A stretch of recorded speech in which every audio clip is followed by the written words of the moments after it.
Thanks to CASA, foster kids in Oregon now have an advocate on their side to help get them through the system. Welcome to Comcast Newsmakers. I'm Ken Ackerman. Thanks for joining us. And we want to welcome Sarah Kate Sharkey. Thank you very much. You are the Associate Director of CASA. Explain to everyone, because I've been not involved, but I've known about CASA for years. So explain to folks what CASA does for kids.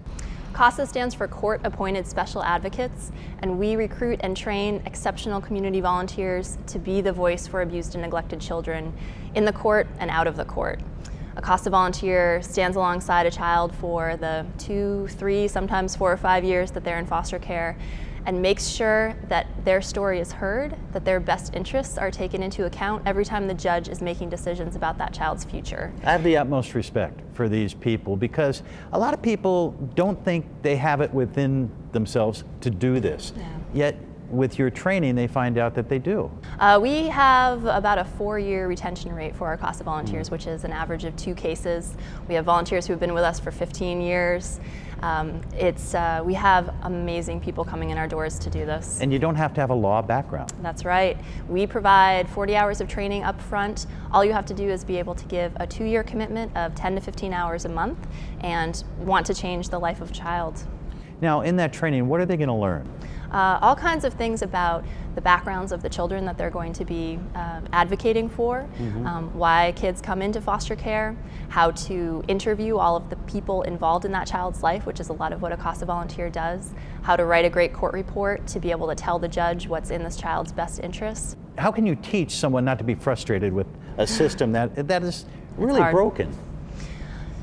There's a lot that CASAs have to learn about things that they maybe wouldn't have liked to know existed.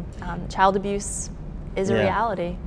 Now, in Lane County, you have how many volunteers? We have about 200 volunteers right now. And you serve 400 children? Yes, yeah. You need many more volunteers, because there are what?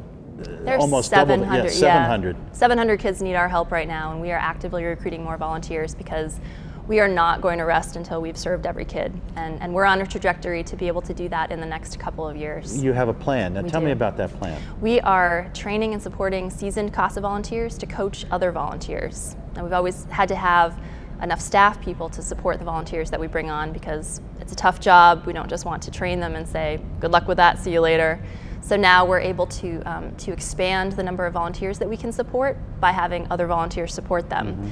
So they each have 3 to 5 CASA volunteers that they're working with, coaching, sharing from their experience, and helping them to do the best job they can for the kids.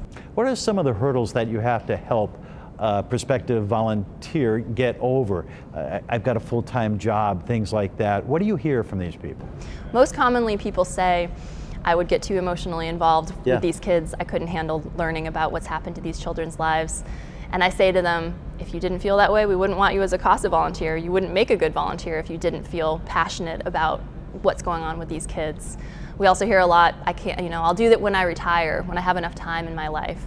Well, 30% of our volunteers work full time. 10 to 15 hours a month is fairly flexible time, and we have a lot of kids on our waiting list who need volunteers right now. Now, are these kids that have caseworkers that are overloaded already? DHS, Child Welfare Services, they juggle a lot of cases. They have a lot of kids that they're keeping their eyeballs on, and that's really a big reason that CASA exists. They need some support to be able to really see what's going on, and CASA volunteers focus just on one child or one sibling group, and so we really act as a support and an information gatherer and an independent voice in the courtroom, directly focused on the child. Sarah Kate Sharkey, thanks for joining us today on Comcast Newsmakers. We want to thank you for being here as well. For the crew here, I'm Ken Ackerman. Make it a great day.